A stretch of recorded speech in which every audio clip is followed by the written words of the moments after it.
Your brain is an incredible organ, shaped by everything you've encountered and absorbed throughout your life. Think of it like a mirror that reflects your external world inwardly, influencing your thoughts and feelings based on what you've experienced. This means that your brain isn't just a passive observer. It actively processes and interprets the world around you, forming neural connections that shape your perceptions and reactions. Now here's where it gets exciting. What if I told you that you possess the power to transform this reality? It starts with intention, a clear vision of what you want to experience. When you ask yourself questions like, what would it be like to be healthy, wealthy, free, or deeply in love? Something remarkable happens. Your frontal lobe is a remarkable part of your brain, often called the crowning achievement of human evolution. Imagine it as the conductor of a magnificent symphony within your mind. Just as a conductor directs various musicians to play harmoniously together, your frontal lobe orchestrates different parts of your brain to work in harmony and create something new. When you set a clear intention or vision for your life, this frontal lobe springs into action. It's like a master weaver, skillfully gathering fragments of your past experiences and memories. These fragments are not just random bits of information. They're pieces of a puzzle that your brain collects over time. Your experiences, lessons learned, and emotions felt all contribute to this vast collection. Now picture this. Your frontal lobe takes these fragments and weaves them together with intention. It's not just stitching memories, it's crafting a vision, an ideal scenario that exists in the quantum field. The quantum field is a concept in physics that suggests all possibilities exist as potential realities. It's a realm where your intentions can manifest into tangible outcomes. As your frontal lobe works its magic, it doesn't just replay your past. Instead, it remixes and reimagines these fragments into something new and exciting. It's like creating a painting where each brushstroke represents a different aspect of your life, your health, relationships, career, and more. This process isn't limited by what you think is possible based on past experiences. Instead, it taps into a realm of limitless potential. Your brain, under the guidance of your frontal lobe, becomes a creative powerhouse. It connects dots that seemed unrelated, finds patterns in chaos, and envisions possibilities that were previously hidden. The beauty of this orchestration lies in its ability to shape your internal reality first. Before anything manifests in your external world, it takes form within your mind. Your thoughts, beliefs, and intentions act as blueprints for what you want to experience in life. And here's the fascinating part. Your brain doesn't distinguish between what's real and what's imagined in this creative process. When you vividly imagine and emotionally embrace your vision, your brain and body respond as if it's actually happening. This isn't mere wishful thinking, it's a biological response. When you think about being healthy, wealthy, loved, or successful, your frontal lobe activates specific neural networks. These networks are like pathways in your brain that light up in response to your thoughts and emotions. They link together past experiences related to health, wealth, love, or success, forming a coherent narrative of what you desire. The more you engage with this process, asking yourself empowering questions, visualizing your ideal outcomes, and feeling the emotions associated with them, the stronger these neural connections become. It's like reinforcing a muscle through exercise. The more you practice, the stronger and more resilient it becomes. As these neural connections strengthen, they begin to influence your perceptions and behaviors in everyday life. You may start noticing opportunities that align with your vision, or feel inspired to take actions that move you closer to your goals. It's not just wishful thinking anymore. It's a deliberate creation unfolding before your eyes. But it's not just about thinking, it's about feeling. Emotions are the language of your body, and they create your state of being. When you emotionally embrace this future reality, feeling the freedom, joy, love, or gratitude as if it's already here, something magical occurs. When you fully embrace the vision of your future self, healthy, joyful, successful, or deeply loved, something profound happens within your body and mind. It's not just about imagining a better life, it's about embodying it on a deep, biological level. Your body, including your unconscious mind, starts to respond as if your desired future is already happening. This isn't merely wishful thinking or daydreaming. It triggers a powerful biological shift within you. Your cells, tissues, and organs begin to resonate with the energy of your new state of being. Imagine it like a switch being flipped inside you. The thoughts and emotions you cultivate about your future reality send signals throughout your entire body. These signals influence your nervous system, hormones, and even your genetic expression. It's as if your body is receiving a new set of instructions for how to operate and thrive. As this biological shift takes place, you start to inhabit a new state of being. It's not just a change in mindset, it's a transformation at the core of your being. You begin to embody the qualities, characteristics, and behaviors of your future self. For example, if you envision yourself as healthy and vibrant, your body starts to align with this vision.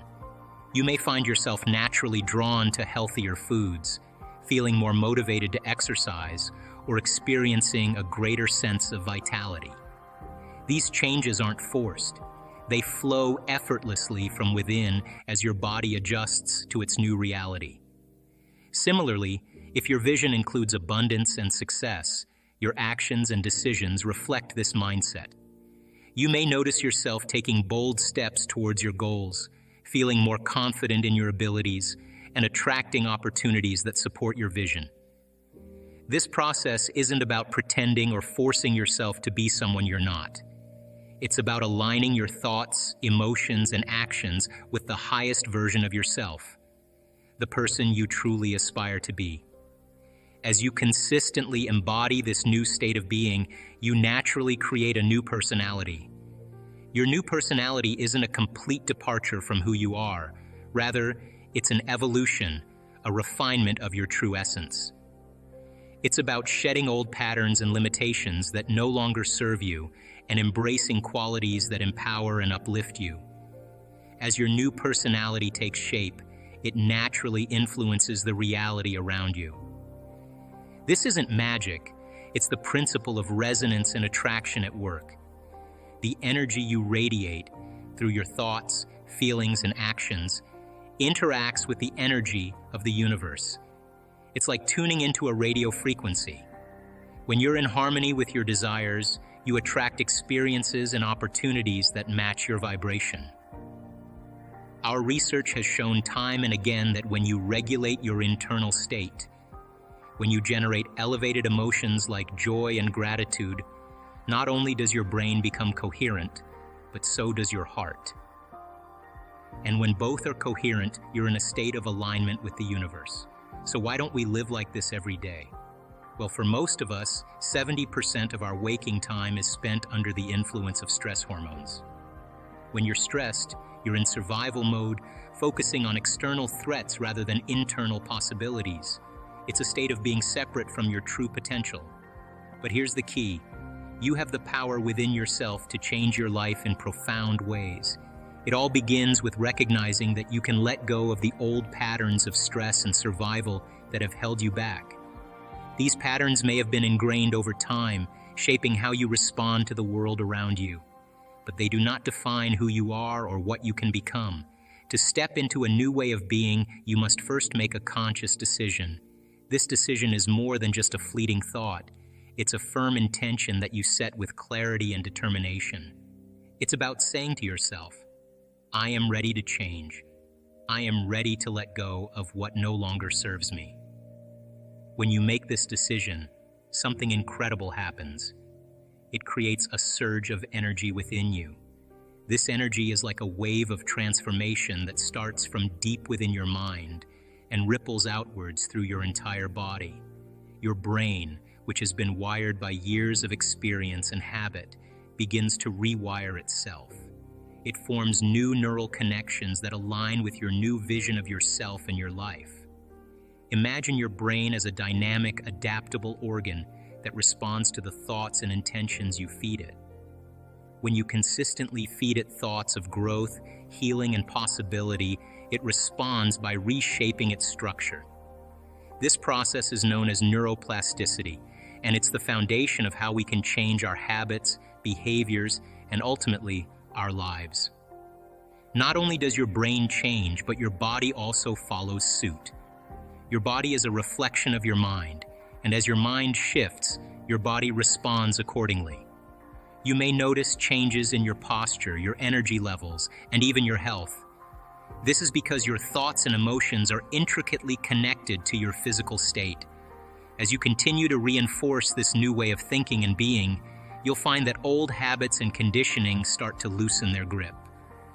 What once seemed impossible or out of reach now feels within your grasp. You begin to see opportunities where there were once obstacles. You start to notice synchronicities and serendipitous events that align with your newfound perspective. Now let's talk about victimhood.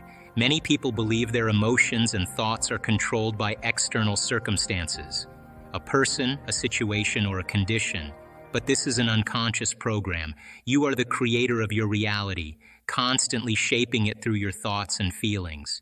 If you react to the same people and situations in the same way, you reinforce the same reality. To change this, you must rise above your environment. How you think and feel determines your state of being, and this state creates your personal reality. Imagine living each day celebrating the power within you, not waiting for external events to change, but knowing that your inner world shapes your outer experience. This isn't an overnight transformation. It's a journey of learning, practice, and experience.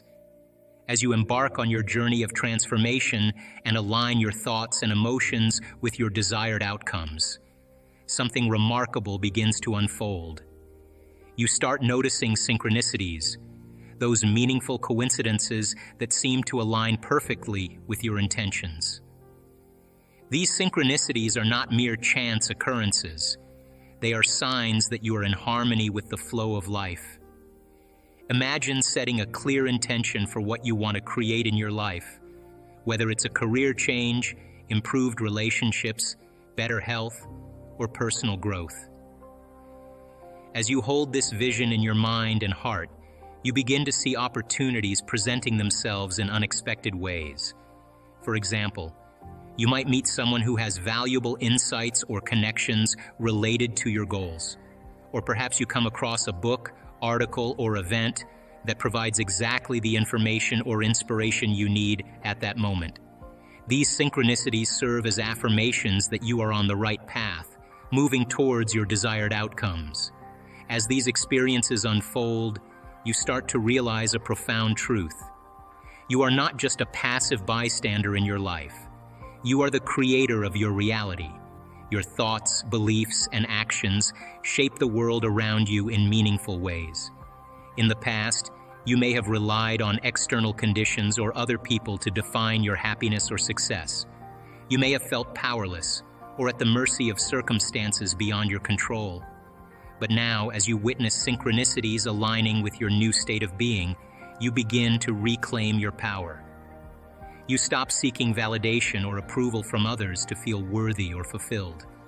Instead, you recognize that true empowerment comes from within, from honoring your own truth and following your inner guidance. You no longer give your power away to external conditions or wait for external validation to feel confident or secure. Instead, you harness your innate creativity and resilience to navigate life's challenges and seize opportunities for growth. You trust in your ability to manifest your desires and create the life you envision. This shift in perspective is not just empowering, it's liberating. As you continue to embrace your role as the creator of your life, you cultivate a sense of ownership and responsibility for your choices and actions. You understand that every decision you make contributes to shaping your reality, whether it's how you respond to challenges, nurture relationships, or pursue your goals. So, here's the takeaway. Start celebrating the fact that you have this power. Celebrate every moment you choose to think differently, to feel differently, and to act differently.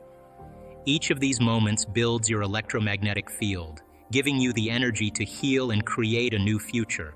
So, you are here for a reason. Your higher self is calling you to awaken to your true potential, to embrace the limitless possibilities that await you. So start celebrating this journey of transformation. Start celebrating the creator that you are. Once you move into a new state of being and you're creating wealth, in other words, only gold creates gold. Lead doesn't create gold. And our job is to take those base emotions of anger and resentment and fear and anxiety, those base emotions, and transmute them into gold. Because right on the other side of our pain is freedom. Right on the other side of our lack is wealth of abundance. Right on the other side of our fear is courage. It's the same energy, it's just trapped in the body. And when we transmute that energy into something else, right? Now we have available energy to begin to design a destiny with. So then a person who moves into that elegant state of being where they're expanded and they're enriched and they're in love with life, then they can't go back to the old self, because that is their new state of being. So then if you practice that every day, sooner or later, it's going to begin to become familiar to you. So then if you're creating wealth and you're in the state of being of abundance, you better not be thinking lacking thoughts, because an abundant person would never do that. You can't demonstrate that you're not making choices, because you believe that there's not enough lack of time, lack of energy, lack of money. A wealthy person would never, an abundant person would never think that. You can't feel unworthy and lacking if you're going to be a wealthy person. So by very logic and reason, you've got to lay that down and move into this state of being. Now, once you're in that state of being, you can't sit on the couch and wait for the phone call. Once you're in that state of being, you've got to start making choices into the unknown from that state of being. You've got to trust in the unknown. The moment you don't make the choice, you just doubted your creation. You return back to the known. And so people then, when you're in that state of being, the miraculous happens when you say, okay, I'm going to go for it, but you're not going to go for it as your limited emotional self. You're going to go for it as your unlimited self. And you begin to make those choices, and you step out into the unknown. That's when the miraculous happens. And you say, oh my God, I'm so glad I made that choice. But then waking up in the morning then and priming your brain and body to make that change is the key. There's 2 times the door to the subconscious mind opens up: when we wake up in the morning and we go to bed at night. Why? In that crossover place. Because your brain goes from deep delta brainwaves to theta brainwaves to alpha brainwaves to beta brainwaves. Why? And when you go to bed at night, it goes from beta to alpha to theta to delta. And if you can't get there, you're stuck in high beta. It's because you're driving the sports car in first gear. So people do whatever they can to get down there. So the brain chemistry works in accordance with this. So when you wake up in the morning and the receptors in the back of your eye pick up light, the moment that happens, your optic nerve sends a signal to the pineal gland, and the pineal gland starts making serotonin. And serotonin is the daytime neurotransmitter. In other words, serotonin gets you up and going. It gets your brain turned on. The moment it starts getting dark at night and your eye is no longer picking up visible light, the mechanism starts to change. And now, because there's less light, the optic nerve sends a signal to the pineal gland. The pineal gland takes serotonin and starts carving off a couple methyl groups and turns it into melatonin. And melatonin is the nighttime neurotransmitter. So Sarah gets you up in the morning and Mel puts you to bed at night. Now, when serotonin increases, your brainwave patterns go into beta. That's because you're going to pay attention more to the outer world. When you're in meditation and you close your eyes and you eliminate light and it's dark in the room and you play music in the background, you put earplugs in, you're getting less sensory data coming in from your environment. So then your cortex is not so preoccupied with trying to create meaning between the outer world and the inner world. You're forgetting about the outer world, and the inner world is where you're cultivating something. So then when you close your eyes and do your meditation, then your brain waves move into melatonin. And if you're waking up in the morning and you're waking up at 5 in the morning, guess what? Your brain waves will probably be in theta or alpha. You're in your subconscious. You're past the beta thinking. If you go to bed at night, I have friends that are artists and playwrights and musicians. They stay up till 2 in the morning. They love that 11 o'clock till 2 in the morning. They're in nighttime, they're in alpha. They've got all these creative ideas. Me, I'm a morning person. I wake up, I'm up at 4:30 or 5 in the morning. It's my time to create. I set aside a certain amount of time. That's my time, because the rest of the day, I'm serving. So I like to get myself right in the morning. So doing that then begins to alter brainwave patterns. Now, if you move from beta to alpha, there'll come an amazing moment where if you do this right, you'll slip into theta. Now, theta is when your body is asleep, but your mind is awake. So think about this. If your body's asleep and you've conditioned it to be the mind through addictions or habits, the moment the body's asleep, it's no longer the mind. So there's no longer any resistance, and that's where instantaneous change takes place. If you go too far, you slip into delta, and that's called deep sleep, restorative sleep. People say to me, well, I really can't meditate, and I say, really, where do you meditate? Oh, in bed. Yeah, well, there you go. Get out of bed. You're fast-tracked to delta, because you're going to go right to delta. So then what we noticed in our research, to finish that other thought, is that there comes a moment when you're in that coherent level of alpha, and all of a sudden you slip into theta. And all of a sudden, when theta turns on, all of a sudden you start seeing this amazing change take place. And the body becomes so relaxed, and the energy centers, the sympathetic nervous system, switches on. Most of our thoughts and feelings come from our past experiences. They come from our memories. In fact, your brain is organized to reflect everything you know in your life. Your brain is a record of all the things you've learned and experienced to date. It's an artifact. And when you have an experience, when you're in the midst of an experience, all of your 5 senses plug you into the external environment. And as your brain is processing all of this vital sensory data, all of that information rushes back to the brain. And when it reaches the brain, it causes jungles of neurons to organize themselves into networks, to string into patterns, to reflect their interaction with their external environment. The moment those neurons organize into patterns, the brain makes a chemical, and that chemical is called a feeling or an emotion. And so experiences tend to create more long-term memories because it patterns or stamps or embosses networks of neurons into very specific patterns. And then the emotional quotient helps us to remember the event. So we learn something new intellectually. We also cause networks of neurons to form. I mean, the Nobel Prize laureate Kandel in the year 2000 found that when people learn just one bit of information, they double the number of connections in their brain from 1,300 connections to 2,600 connections. So if they didn't review that information or repeat it, the connections pruned apart. So we know then that learning semantic information begins to organize circuitry in the brain, and experiences enrich the brain.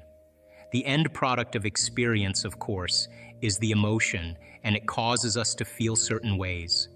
You can remember where you were on 9/11. You can tell me who you were with, what time of day it was, what you were doing, because whatever you were seeing in that moment or hearing in that moment changed how you were feeling, and the moment you felt altered or you felt differently, significantly, your brain perked up and you paid attention to whatever caused that. And that event in and of itself is called a memory. So then most of our thoughts and feelings tend to be within the neural circuitry of the past and the emotions of the past chemically. So if you take a thought Thoughts are the language of the brain, and feelings are the language of the body, and how you think and how you feel creates a state of being. So if you combine a thought and a feeling, a thought and a feeling, a thought and a feeling, and you have a series of good thoughts that are connected to a series of good feelings, that cycle of thinking and feeling creates what's called an attitude. When you begin to wrestle with your limitations and overcome them, there's so much talk in the United States about self-love. People think self-love is getting a manicure or buying a sports car. That's not self-love, that's pleasure. Self-love is when you're sitting with yourself and you are working on overcoming your hardwired thoughts or beliefs or your emotional propensities that are connected to your past, and you are really working to overcome them. Right on the other side of your pain is freedom. Right on the other side of your fear is courage. Right on the other side of your sadness is joy. It's the same energy. It's just trapped in the body. When you stretch yourself past that point and you break free from the chains of those emotional addictions, the side effect of that is called joy. The body is liberated from that level of mind. When that happens, there's available energy to create with. So when you break through that, you begin to love yourself. You begin to respect yourself. And you begin to love and respect others because you see yourself in them. And now that you're free from it, you can understand them with compassion without knee-jerking in the same way. So the difficulty here is really making the time to do it. And if you began to think about a new way of being and you moved into a state where you said, I'm not going to get up until I am this person. Not only did you memorize it neurologically in your brain, but you allowed the thoughts that you were thinking to become the experience to the point that your body, as the unconscious mind, began to live in that future reality in the present moment. And when you got up, when mind and body were working together in that state of being, and you said, I'm going to maintain the state of being my entire day, and I don't care. Bring on the challenges, because I want to test my greatness. And you did that the entire day. The end of your day, when you finished your day, more than likely you'd have more energy than when you started. The literal translation of the word meditation in Tibetan means to become familiar with. The symbol means to become familiar with. So if you're becoming conscious of or familiar with your unconscious self to the point you're so conscious of your unconscious thoughts, so familiar with your unconscious habits, and so aware of your emotions that you would never let them go by unnoticed by you. There's no chance for you to return back to the old self, to know thyself. And then if you became familiar with a new self, because you neurologically fired and wired it in your brain, and you emotionally conditioned your body, and you were able to do it enough times, sooner or later, it would get easier and it would become more familiar to you, and you would be able to move into that state of being. By the way, a new state of being is a new personality, and a new personality is a new personal reality. One of the things about substances is that it actually helps to change chemistry in the brain and body. So there becomes a chemical dependence on it at that point. But the person who wants to change has to want to change. That's the first element. In other words, no one can make you change, but you have to find it in you to really see if this is what you want to do. I've studied people over the last 12 years. Why is it that one person, an old-timer, can look at his x-rays and see a spot on his lungs, and the doctor will say to him, hey, George, you know that's a spot on your lungs. It's nothing now, but if you keep smoking, it will be. And that guy just takes his cigarettes, throws them in the trash, and he's done the next day. How do you explain that? He made the decision, and the decision was an experience, and it began to rewrite his chemistry and his biology. How can a person who moves into a state of religious ecstasy, a state of absolute faith, drink strychnine and not get poisoned by it? It's a decision. There are two important times when your body and brain are more open to suggestions: when you wake up and when you go to bed. In the morning, your brain waves move from slow to fast, and at night, they go from fast to slow. Most people quickly fall asleep, going from the fast beta waves straight to the slow delta waves. You can learn to slow down before bed, visualize, affirm, and change your thoughts to work with your body. Research shows these changes can last. When people wake up, their brain, which holds all their past memories, starts thinking about problems. These problems are linked to certain people, places, and events, triggering related emotions. Thinking about these problems makes them feel those emotions again, so they feel like they are living in the past. This creates a cycle where their emotions influence their thoughts, making them think and feel the same way repeatedly.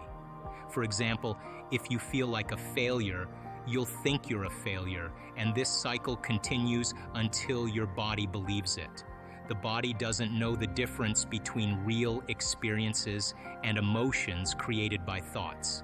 So your body thinks it's experiencing the same thing all the time. Breaking this cycle is key.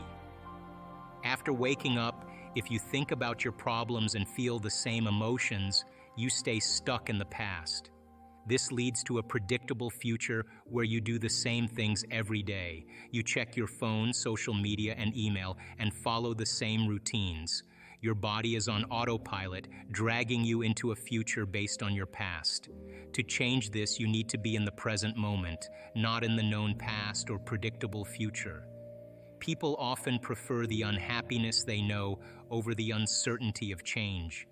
Stepping into the unknown means making new choices and understanding that this uncertainty is part of change. It's the end of your old self. People fear the unknown because it triggers stress, making them imagine the worst. Instead, learn to stay present. Ask yourself what thoughts you want to focus on and what behaviors you want to show today. Mentally rehearse who you want to be. This practice starts to change your brain, making it look like you've already achieved your goals. Your brain is no longer stuck in the past. Creating your future is about combining a clear intention with a positive emotion. Thoughts are electric and feelings are magnetic. This combination sends out a new energy, attracting your desired experiences. If you do this correctly, you don't have to go out and get things. Instead, opportunities come to you. You become a magnet, drawing the right job, house, or relationship to you.